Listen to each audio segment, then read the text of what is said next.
Hello guys, welcome back to lab life. तो आज का हमारा एक नया टॉपिक होने वाला है एंटीबॉडी। ठीक है, तो चलिए शुरू करते हैं एंटीबॉडी से हमारा आज का टॉपिक। तो सबसे पहले देखते हैं एंटीबॉडी क्या होता है। Antibody work from globulin property. मतलब हुआ कि एंटीबॉडीज जो है वो ग्लोबुलिन प्रोटीन से है ना मिलकर बनी हुई होती है या फिर इनसे कंसिस्ट होती है। ठीक है, फिर एंटीबॉडीज का वर्क क्या होता है। एंटीबॉडी है ना हमारी बॉडी में तब कोई foreign particle like bacteria, fungus या फिर वायरस तब एंटर करते हैं तो एंटीबॉडीज जाती हैं, उनसे फाइट करती हैं।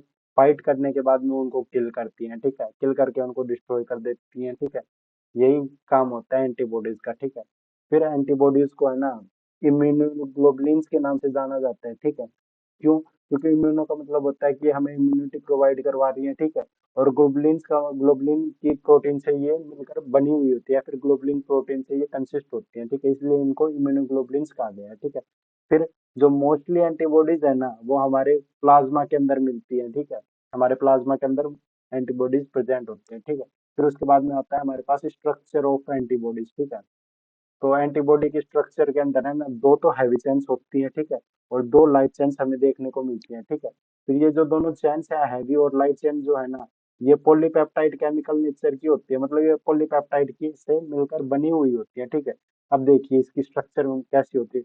सबसे पहले मैं बता दूं आपको कि जो एंटीबॉडी होती है वो वाई शेप की होती है। ठीक है, देखिए आपको यहाँ पे वाई शेप देखने को मिल रही है। ठीक है, अब इसके अंदर ये जो ग्रीन ग्रीन आपको दिख रहा है ना ये तो है हैवी चेन यहाँ से। ठीक है, ये जो ग्रीन एरिया आपको दिख रहा है ये है हैवी चेन, और जो ब्लू आपको दिख रहा है ये है लाइट चेन। ठीक है, तो इसके अंदर दो तो हैवी चेन्स प्रेजेंट है जो सेंटर में आप देख सकते हो, और साइड में दो लाइट चेन्स है। ठीक है, अब ये जो हैवी और लाइट चेन्स हो गई इनके बाद में ये जो रीजन है ना यहाँ पे इसको हम बोलते हैं वेरिएबल रीजन। ठीक है, वेरिएबल रीजन का मतलब क्या होता है कि ये रीजन है ना वेरिएबल है, इसको तब बाइंडिंग करनी होगी ना एंटीजन के साथ, तब ये है ना एंटीजन की जैसी शेप होगी ना वैसी शेप अपनी ले लेगा, वैसे ही शेप में ये कन्वर्ट हो जाएगा। ठीक है, इसलिए इसको वेरिएबल रीजन बोला गया है। ठीक है, जिस प्रकार का इसको एंटीजन मिलेगा वैसी शेप ये अपनी बना लेगा। ठीक है, ये नीचे वाला जो रीजन है इसको बोलते हैं हम कांस्टेंट रीजन। ठीक है, फिर आप देखिए यहाँ पे लाइट और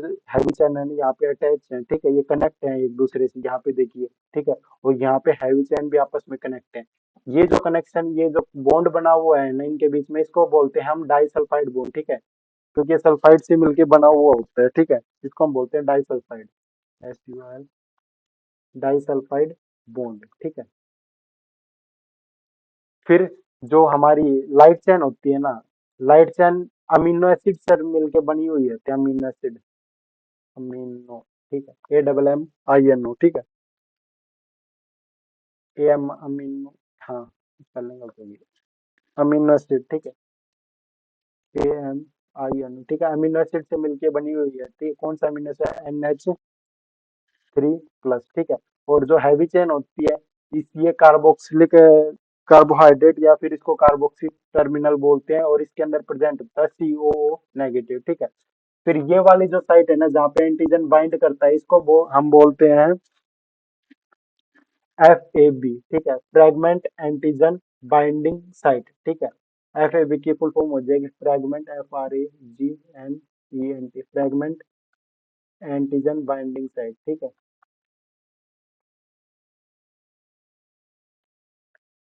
ठीक है, और ये जो एरिया होता है जहाँ पे कोई बाइंडिंग नहीं होती इसको बोलते हैं हम FC, फ्रेगमेंट क्रिस्टलाइजेशन। ठीक है, FRAGMENT। ठीक है, इसको बोलते हैं हम फ्रेगमेंट क्रिस्टलाइजेशन। ठीक है, एंटीबॉडी की स्ट्रक्चर में इतना है। फिर एंटीबॉडी की स्ट्रक्चर को कि नहीं, एंटीबॉडी की जो हैवी और लाइट चेन है ना इनके बिहाफ पे है ना एंटीबॉडीज को डिवाइड किया गया है। तो सबसे पहले हम देखते हैं लाइट चेन के बिहाफ पे। ठीक है, तो लाइट चेन के बिहाफ पे है ना एंटीबॉडी को दो टाइप्स में डिवाइड किया गया है लाइट चेन पे। ठीक है, एक पहला होता है हमारे पास काप्पा, और सेकंड होता है हमारे पास लैम्बडा। ठीक है, काप्पा को हम रिप्रेजेंट करते हैं K से। ठीक है, और लैम्बडा को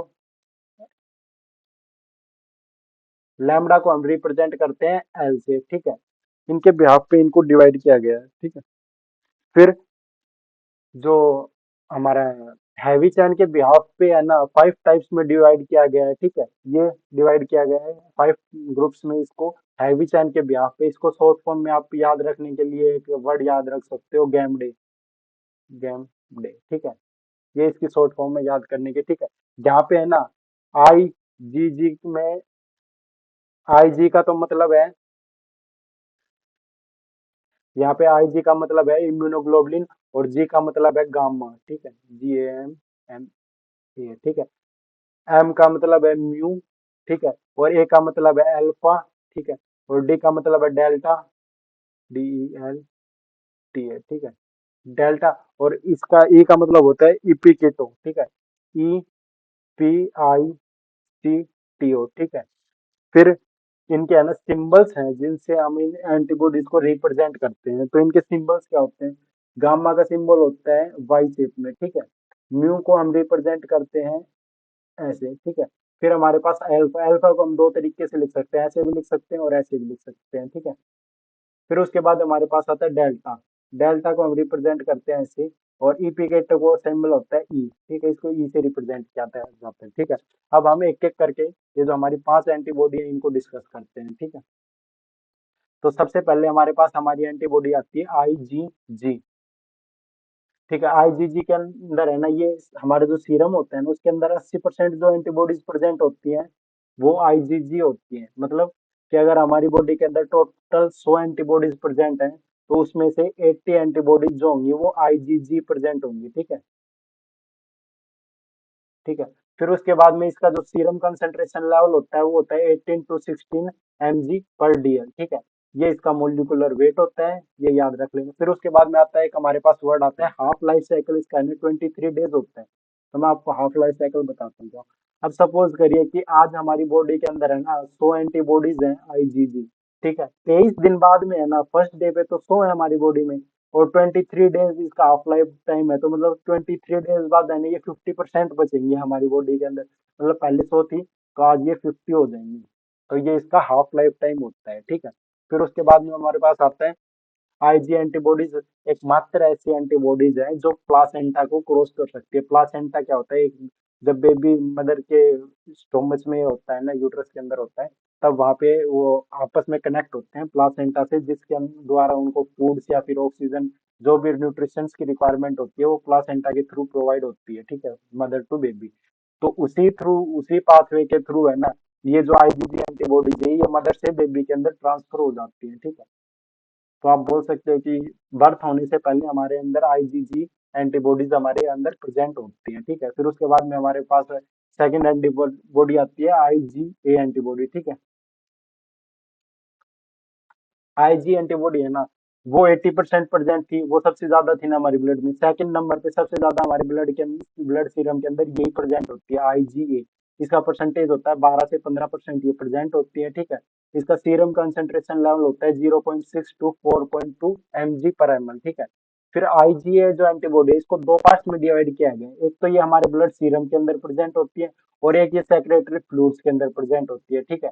इसलिए इसको दो पार्ट्स में डिवाइड किया गया है। तो एक तो ब्लड सीरम में प्रेजेंट होती है और एक सेक्रेटरी फ्लूइड्स में, ठीक है। अब सेक्रेटरी फ्लूइड्स क्या होते हैं? सेक्रेटरी फ्लूइड्स हमारे होते हैं लाइक ब्रेस्ट मिल्क हो गया, सलाइवा हो गया, ब्रेस्ट मिल्क हो गया, सलाइवा हो गया, टीयर्स हो गए, आपके आंख के आंसू हो गए, ठीक है, स्वेट हो गया, ठीक है, पसीना हो गया, नेजल कैविटी हो गया, और म्यूकस सीक्रेशन हो गया, ठीक है। इनके अंदर तो हमारी सेक्रेटरी IG एंटीबॉडी प्रेजेंट होगी, और ब्लड सीरम के अंदर हमारी blood serum IG antibodies present होती है, ठीक है। इनका हाफ लाइफ साइकिल होता है 7 to 8 डेज, ठीक है। ये इनका मोलिकुलर वेट है, मोलिकुलर वेट सीरम IgA का और सेक्रेटरी IgA का। इनकी यूनिट डेल्टा में भी इनको काउंट करते हैं, और ग्राम पर मोल में भी, ठीक है। फिर हमारे पास थर्ड एंटीबॉडी आती है IgM। ब्लड के अंदर सबसे तीसरे नंबर पर सबसे ज्यादा यही होती है, ठीक है, IgM थर्ड नंबर पे, ठीक है। इसका जो ब्लड सीरम में परसेंटेज होता है वो 5 to 8% होता है, ठीक है। और इसका कंसंट्रेशन सीरम के अंदर क्या होती है? 0.5 to 2.0 mg/ml, ठीक है। mg/100 ml नहीं है, नहीं, ये ml में ही है, ठीक है, 0.5 to 2 mg/ml, ठीक है। इसका मोलिकुलर वेट होता है 9 to 10 लाख ग्राम पर मोल या फिर डाल्टन, ठीक है। Its structure is like pentagon, इसकी स्ट्रक्चर होते हैं वो पेंटागन होती है। पेंटागन में क्या होती है कि 5 साइड्स होते हैं, ठीक है, ठीक है। इसकी स्ट्रक्चर मैं आपको आगे दिखा दूंगा, लास्ट में डायग्राम बनाए हुए हैं इनके, ठीक है। तो अभी इसकी स्ट्रक्चर को याद रख लो कि इसके अंदर 5 साइड्स होती हैं, ठीक है। ये जो एंटीबॉडीज है ना ये हमारे बर्थ जन्म लेने के बाद में सबसे पहले डेवलप होने वाली एंटीबॉडी आईजीएम होती है, ठीक है। अगर ये आपके बर्थ के टाइम पे अगर बेबी के अंदर प्रेजेंट है तो ये इन्फेक्शन को कोज करती है, फिर इन्फेक्शन को प्रोड्यूस करती है आईजीएम एंटीबॉडी, ठीक है। आईजीएम एंटीबॉडीज का हाफ लाइफ टाइम कितना है, 5 to 6 डेज, ठीक है। फिर उसके बाद में हमारे पास एंटीबॉडी आती है आईजीडी एंटीबॉडी, ठीक है। ये एंटीबॉडी क्या है, ये है ना सिमिलर होती है स्ट्रक्चर में आईजीजी की तरह, ठीक है। ये मोनोमर होती है, ठीक है। इसका जो सीरम कंसंट्रेशन लेवल होता है वो 3 mg पर 100 ml में प्रेजेंट होती है, मतलब 3 mg एंटीबॉडीज प्रेजेंट होंगी 100 ml फ्लूइड के अंदर, ठीक है। ये इंट्रावस्कुलर फ्लूइड के अंदर प्रेजेंट होती है, ठीक है। इसका जो मोलिकुलर वेट है वो 1.8 लैक्स है, ठीक है। और इसका हाफ लाइफ साइकिल होता है 3 डेज, ठीक है।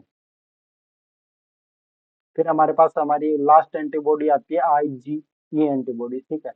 ये है ना हमारे कब बॉडी के अंदर बहुत ही कम अमाउंट में प्रेजेंट होती है, नैनोग्राम्स के अंदर प्रेजेंट होती है। बट अगर आपकी बॉडी के अंदर कोई एलर्जिक कंडीशन वगैरह देखने को मिलती है ना, तो ये अपनी क्वांटिटी को इंक्रीज कर लेती है ताकि उसको ट्रीट कर सकें। तो अगर आपको एलर्जिक कंडीशन होती है तो हम आईजीई एंटीबॉडी के डिटेक्शन करते हैं, ठीक है। तो ये रेस्पिरेटरी लेयर्स, मतलब आपके जो रेस्पिरेटरी ट्रैक्ट के अंदर अंदर प्रेजेंट होगी और इंटरनल ट्रैक्ट के अंदर, ठीक है। फिर इसका जो ये एंटीबॉडी होती है ना, ये प्लासेंटा बैरियर को क्रॉस नहीं कर सकती, ठीक है। ये और ये प्रेजेंट होती है एक्स्ट्रा मस्कुलर फ्लूइड्स के अंदर, ठीक है। इसका मोलिकुलर वेट होता है 1.9 लाख ग्राम पर मोल, ठीक है। इसकी जो स्ट्रक्चर होती है वो सिमिलर होती है आईजी जी एंटीबॉडी के, ठीक है।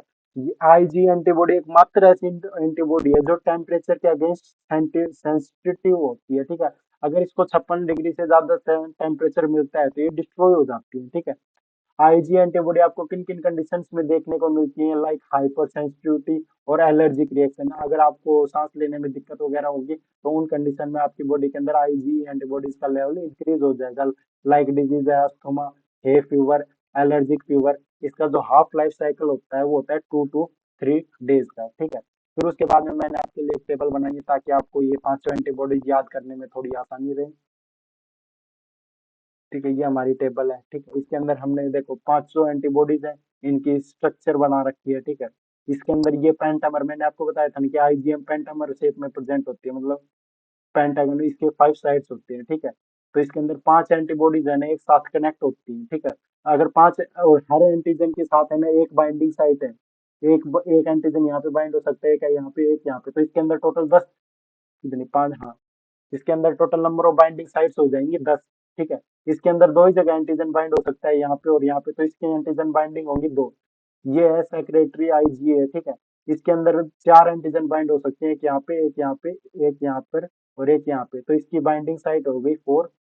आईजीएम मोनोमर ये सेम है आईजीजी की तरह, ये तीनों सेम है, तो इनकी बाइंडिंग साइट भी सेम है, स्ट्रक्चर भी सेम है, ठीक है। ये इनके सिंबल्स मैंने आपको बताया था, ठीक है, कि कौन सा अल्फा है, कौन सा डेल्टा है, कौन सा एप्टोन है, ठीक है। ये इनके सिंबल्स है, ठीक है।